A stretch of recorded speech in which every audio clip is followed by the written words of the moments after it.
तर रामकृष्ण हरी मित्रांनो, आज आपल्या कार्तिक स्वामीला भेट द्यायला आपले पुरा पुरातत्व खात्याचे सोला हा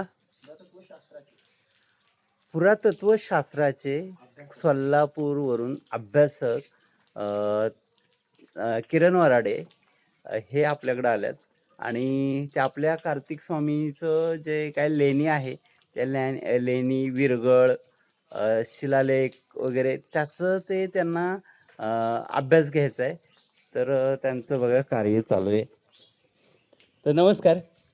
नमस्कार सर. ते काय करताय जरा आम्हाला सांगाल का? हे शिलालेखांवरती असलेली बसूनच सांगा.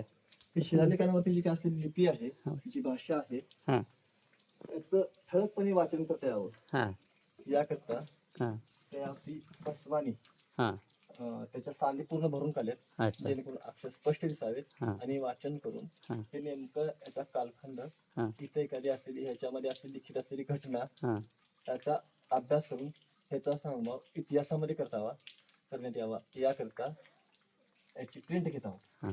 आता मला एक सांगा, तुम्ही ती भाषा बोलला, तर ही भाषा कुठली दिसते? त्याच्या काही वळींवरती वाचल्यानंतर ह्याची भाषा प्राकृत दिसती आहे, अच्छा. कारण हा शब्द खूपच साधे आहेत. हं. आणि जसे की प्राकृतमध्ये बघायला मिळतं अशा पद्धतीची भाषा. तर ती नागर लिपी आहे हां. आणि भाषा जी आहे ती प्राकृत आहे, प्राकृत मराठी भाषा असावी. अच्छा, प्राकृत मराठी भाषा दिसते. हो. अच्छा. तर सरांनी आपल्याला या शिलालेखाबद्दल माहिती दिली आहे. फोटोग्राफ. तर बघताय तुम्ही किती छान पद्धतीनं. आत्ता ते मगाशी दिसत नव्हतं, पण आता दिसायला लागलं.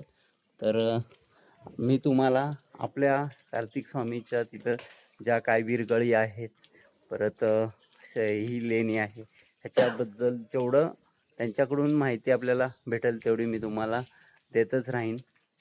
तर पुढची माहिती घेऊया. धन्यवाद.